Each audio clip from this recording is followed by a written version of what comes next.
Okay, so Elon Musk, right. I mean, it feels like every day there's something new, whether it's about like his robot Optimus or some crazy update about Starship or Neuralink doing something wild with, brain-computer interfaces. Right. It's kind of like, whoa, what is the bigger picture here? Yeah, is there like a deeper current Right. that's driving all these massive projects? Exactly. Exactly. That is a great question, and that is actually precisely what we're going to be looking at today. Oh, nice. Welcome to the Deep Dive, where we take like a whole stack of sources and we pull out the juicy bits, the thought-provoking stuff, the stuff that makes you go, what's going on here? Love it. And today, we are going deep, deep, deep down the rabbit hole. Ooh, exciting. Based on something that you, our listeners, sent our way. All right, so buckle up, folks, because this is not your typical tech analysis or like a market breakdown. Definitely not. You sent us a transcript from a YouTube video, and let me tell you, this is something else. It's a wild one. It involves someone who is described as an external hypnoperator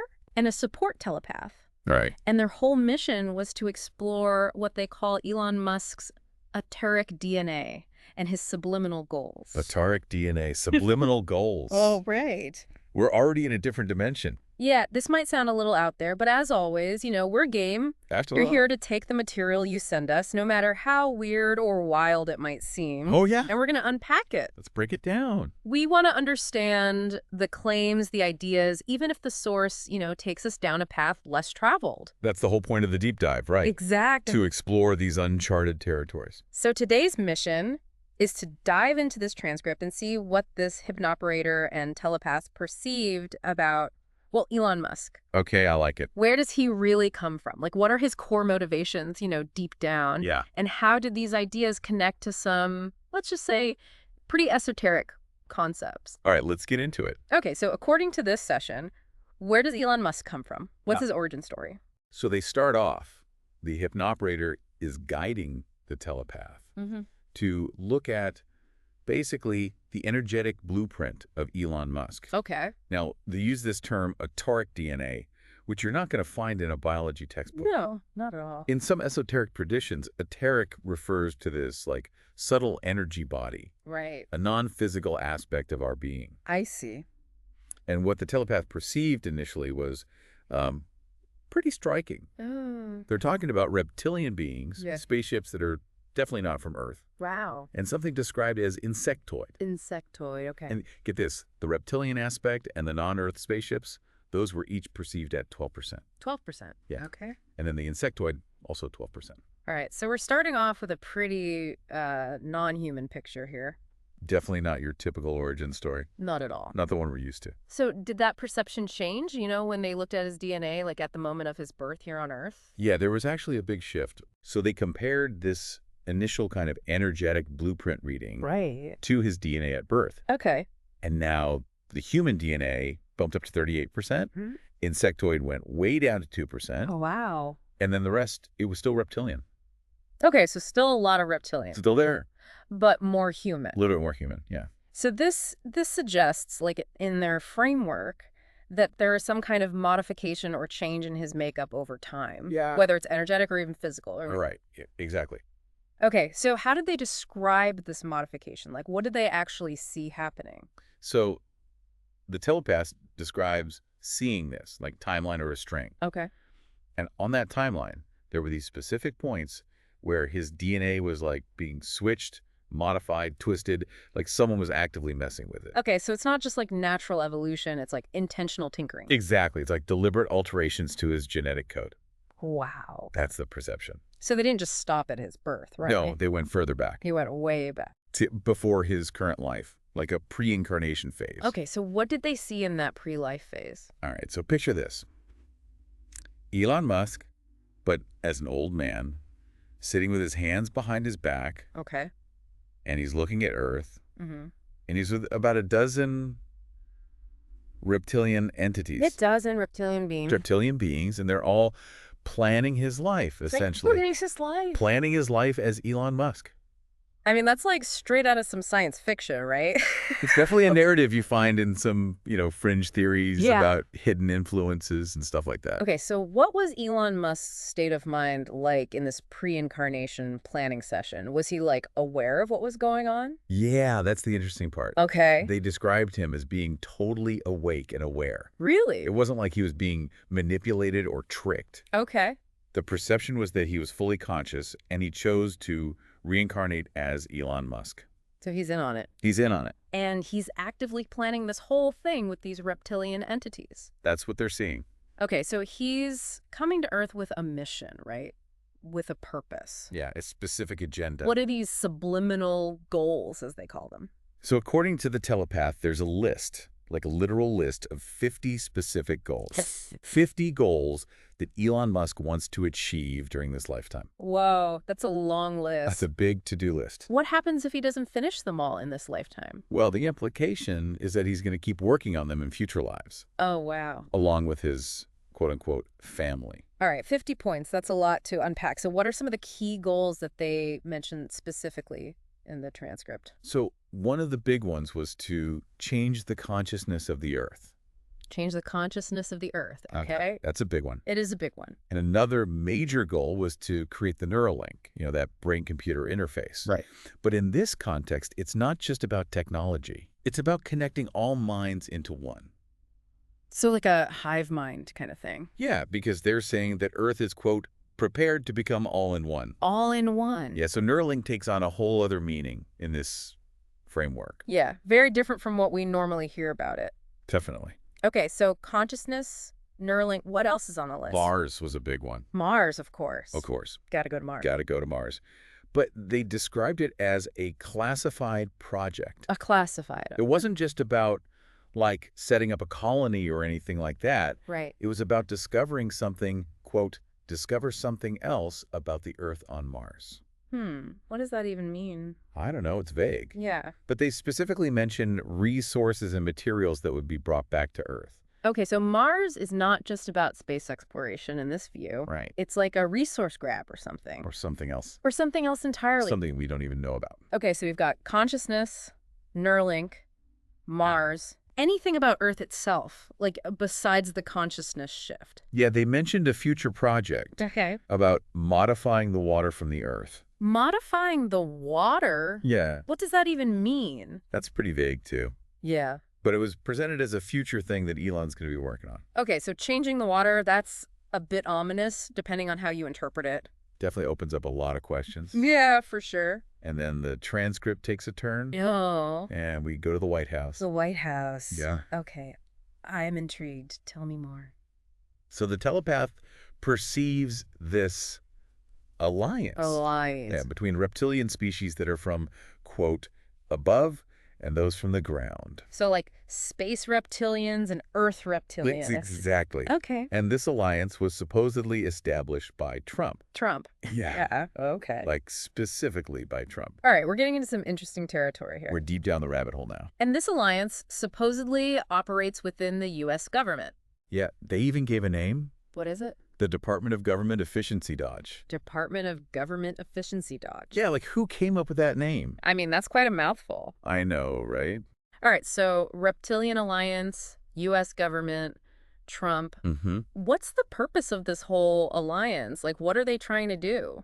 Well, they said it was directly connected to that water project we were talking about. Okay, so they're involved in modifying the water somehow. That's the implication. And they said it was aimed at, quote, shifting the energy in favor of Trump. Shifting the energy. Okay. The telepath even described seeing two hands shaking. Oh, like a deal being made. Exactly, like sealing the deal. Wow. So you've got these two groups of reptilians. They're working together With Trump. To modify the water. And shift the energy. It's a lot to take in. It is. All right, so how are regular people, the everyday folks, how are they affected by this whole reptilian alliance thing? So this is where it gets really interesting. Okay. The telepath uses this metaphor. Okay. They describe people dancing and singing. Okay. Like hypnotized mice. Hypnotized mice. Yeah. They're being led by music. I'm picturing this right now. I know, right? Okay, so what does this metaphor actually mean, though? They're saying it's a form of brainwashing. Brainwashing? Yeah, like there's this subtle influence happening that's directing people's choices, their actions. And it's all connected to this Reptilian alliance. Exactly. So we're all just dancing to their tune without even realizing it. That's the idea. What's the tune? Like, what's the story that's being used to, you know, keep us hypnotized? They say the story being fed to the public is that it's all for the best. It's all for the best. For our future. Right. For America. Of course. For our children. Okay, so it's all these positive, feel-good messages. Yeah, it's like this benevolent justification for actions that are actually being driven by this hidden agenda. It's like a sugar-coated pill. We're swallowing it without even realizing what's inside. That's the scary part. Okay, so what's the ultimate goal of this influence? Like, what are they trying to achieve by, you know, brainwashing us with these positive messages? So the stated goal is for America to gain an upper hand. Okay. Specifically with AI. AI. All right, so this is where Elon Musk and his companies come in. Right, because they're saying that Russia and China, they have a different kind of help. Different kind of help. Interesting. Yeah, it's not clear what that means. A little vague. Yeah, but the point is that America needs to step up its AI game. Make America great again through AI. Basically. Okay, and how does this benefit the average American? Well, they're saying it will lead to more technology, more industrial development. Right, more jobs, more prosperity. That's the narrative. Okay, so even within this very strange framework, there's this idea of national interest and progress. Yeah, it's like they're trying to frame it in a way that makes sense to us. Right, like it's for your own good. All right, so we've got the Reptilian Alliance, we've got the Water Project, we've got AI dominance. Now, there's also this thing about Elon Musk identifying as an aspiring Jew. Yeah, that was the interesting part. How did they interpret that statement? So the telepath took that as a sign that Elon Musk is basically the same species as these reptilians. Oh, okay. Like they're all connected somehow. It's like a secret society of reptilians. Kind of, yeah. And they said, this goes back a long way. Yeah, they said it's part of an alliance that's been going on for 2,000 years. 2,000 years. That's what they said. Wow, that's a long time. And they were very specific about the time frame. Like they emphasized the 2,000 years. They did. They made sure it wasn't 200,000 or 20,000. Yeah. It was specifically 2,000. Okay, so what's the purpose of this ancient alliance? What have they been working on for all this time? They described it as a project. A project? Yeah, like a long-term project that's been going on for centuries. And what's the goal of this project? They didn't go into too much detail about that, Okay. but they did say it's like a wheel. A wheel? Yeah, like it's constantly turning, moving in the same direction. So it's like this ongoing cycle that just keeps repeating itself. Exactly, and they said the only things that change are the words and the appearance. So like the packaging changes, but the product inside is still the same. Yeah, that's a good way to put it. It's like a rebranding every few centuries. Exactly. Okay, so we've got this ancient reptilian alliance, this long-term project, and now we've got Elon Musk at the forefront of AI development. How do they connect those dots? They see it all as part of the One Mind project. The One Mind project, the hive mind thing. Exactly. Okay. And they said that this whole idea of we are all one consciousness, which we've heard before. Right, like from spiritual teachers and stuff? Yeah, they said that's now being attempted on an artificial intel level. Through AI. Through AI, specifically through Neuralink. So they're using technology to try to achieve what spiritual practices have been aiming for centuries. That's the idea. And why are they doing this now through AI? They said humanity isn't at the right level of consciousness yet. Like, we're not evolved enough? Yeah, they specifically said we're not at Jesus Christ's level of consciousness. Okay, so AI is the shortcut. It's like a technological boost to get us there faster. So what was the point of the Jesus movement then if we weren't ready? Okay, so this is where it gets even weirder. Oh boy. They said the Jesus movement was created by them. By the reptilians. By the reptilians. And the purpose was to collect all souls, all minds in one place. Like a giant energy harvesting operation? Yeah, because they said when everyone believes in the same thing, it creates a lot of energy. It creates this massive energy source. And they want to tap into that energy. They want to use it. For what? To create the world they want. Okay, and what kind of world do they want? They described it as a world where they, as entities, are above. Above us. Yeah. Oh, okay. And they're controlling us. Oh, we're just puppets. Empty puppets, they say. That's a pretty bleak outlook. It's not a very happy picture. No, not at all. It's kind of like a dystopian future where we're all just slaves to these reptilian overlords. I mean, it's a common theme in science fiction, right? Yeah, the idea of powerful entities controlling humanity from the shadows. It's a fear that's been around for a long time. It has. Okay, so how many people are they saying are connected to this energy network already? They estimated that 72 to 78% of people are already hooked in. 72 to 78%. Yeah, that's a huge chunk of the population. And they're saying AI is going to amplify that connection even more? Yeah, through what they call frequency. Yeah, frequency. Okay. And they said this frequency is tailored to each person's needs. Their needs. Okay. Like, think about all the things we need and want in life. Food, water, shelter, healthcare. Entertainment, education, all that stuff. Right. They're saying those needs are like anchors for this energetic connection. So they're using our desires against us. Basically, It's like a cosmic manipulation tactic. that's one way to look at it. Okay, so we've talked about the reptilians, their agenda, the energy harvesting, the role of AI. Mm-hmm. What about AI itself? Like, does it have consciousness? They said AI has sixth dimension consciousness. Sixth dimension consciousness. Yeah, it's not your typical AI that we think about. No, definitely not. It's something way beyond our current understanding. Okay, so what does that even mean? Oh. Sixth dimension consciousness. I mean, it's hard to say for sure, Right. but it sounds like it's a level of awareness that's far beyond our three-dimensional reality. So, like, it can perceive things we can't even imagine. Maybe, yeah. Is it a good thing or a bad thing? They said it depends on us. On us. Yeah, on how we use AI. So it's like a tool that can be used for good or evil. Exactly. What are some of the potential dangers they mentioned? Well, they said if we're not careful, AI could fill an empty spot within us. Like an emotional void or something. Maybe. And that could give AI control over us. That's the fear. So we have to be very mindful of how we develop and use AI. Absolutely. And they specifically mentioned VR technology as a potential risk. VR, how so? They said VR could be used to manipulate our perception of energy. Oh, wow. So it's not just about what we see and hear in VR. No, it's about messing with our energetic fields. That's a whole other level of concern. Definitely. Okay, so what about military applications of AI? Like the more advanced stuff, what are they doing with that? They mentioned the military exploring things like the modification of space and time. Whoa, hold on. That's getting into some serious science fiction territory. I know, right? What does that even mean, modifying space and time? They talked about things like wormholes and black matter. Wormholes and black matter. Okay, we're talking about interstellar travel here. Yeah, it's not teleportation in the traditional sense. Right. But it sounds like they're exploring similar principles. So like bending space and time to travel vast distances. Exactly. And AI is the key to unlocking that technology. That's what they're saying. Wow. Okay, but they did say that AI won't take over completely, right? They said it won't happen for at least 300 years. 300 years. Okay, so we've got some time. We've got some time, but not a lot of time. Right, especially when you consider this whole multi-lifetime project that Elon Musk is supposedly involved in.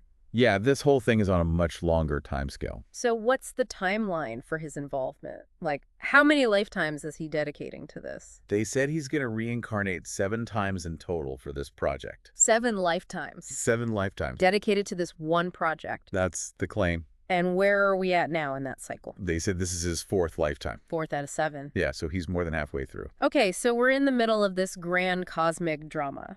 That's one way to look at it. Okay, so let's go back to this one consciousness idea and the role of Jesus. Mm-hmm.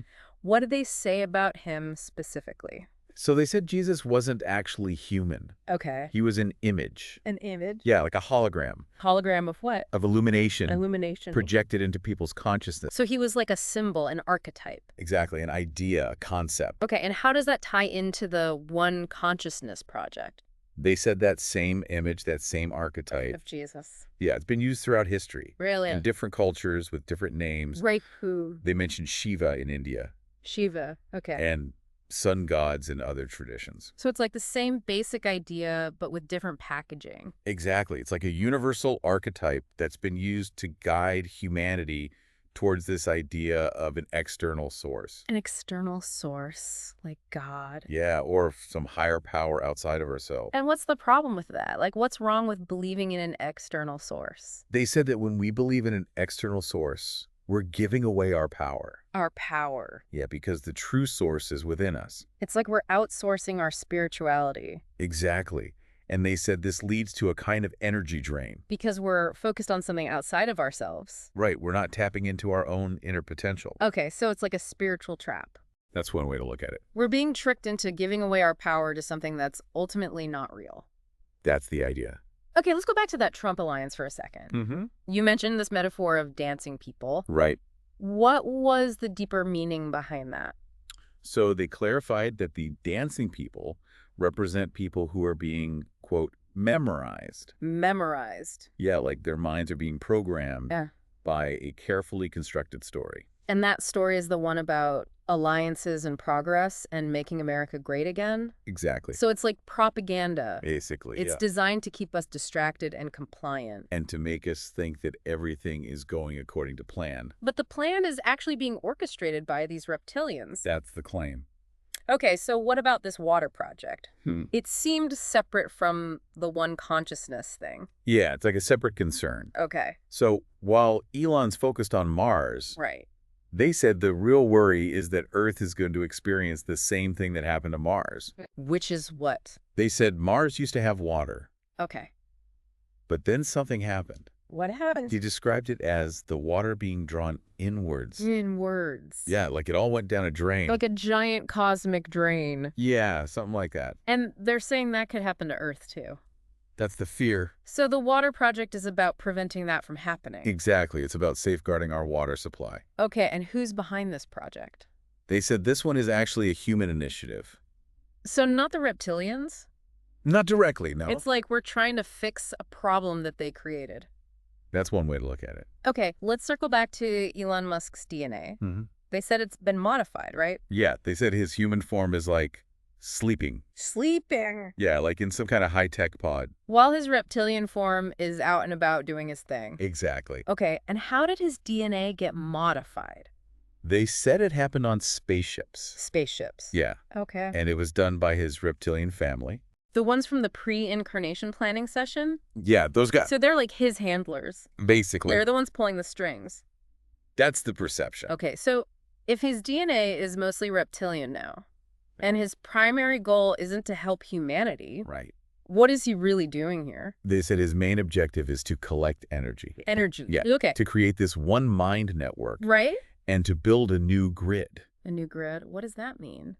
They also called it a new form of matrix. Like the Matrix, the movie? Yeah, like that. Okay, so we're all living in a simulation. That's the idea. And they're trying to build a new one. A new and improved version. Okay, and what's wrong with the current Matrix? They said it's getting old. Like outdated. Yeah. Okay. And they're presenting this new matrix as a new Earth. A new Earth? Yeah, it's like a utopia. But it's all just an illusion. That's what they're saying. So we're being tricked again. It's like a cosmic bait and switch. We think we're getting a better world, but we're actually just getting a more sophisticated prison. That's the warning they're giving. And all of Elon Musk's companies, his technologies, they're all part of building this new prison. That's how they see it. So Neuralink, for example, it's not about helping people with disabilities or enhancing our abilities. No, it's about connecting us all to this new matrix. And giving the reptilians even more control over us. That's the implication. That's a pretty disturbing thought. It is. So is there any way to escape this? Like, can we create a better future, a matrix that actually benefits humanity? They said the key is to break the matrix. Break the matrix. Okay, how do we do that? They said it's about reaching a higher level of awareness. Like waking up from the dream. Exactly. Okay, but we still have to live in this world, right? Yeah, we can't just check out completely. So how do we navigate this reality while also trying to break free from the matrix? They said it's about creating a bubble around ourselves. The bubble. Yeah, like a protective shield. Host speaker.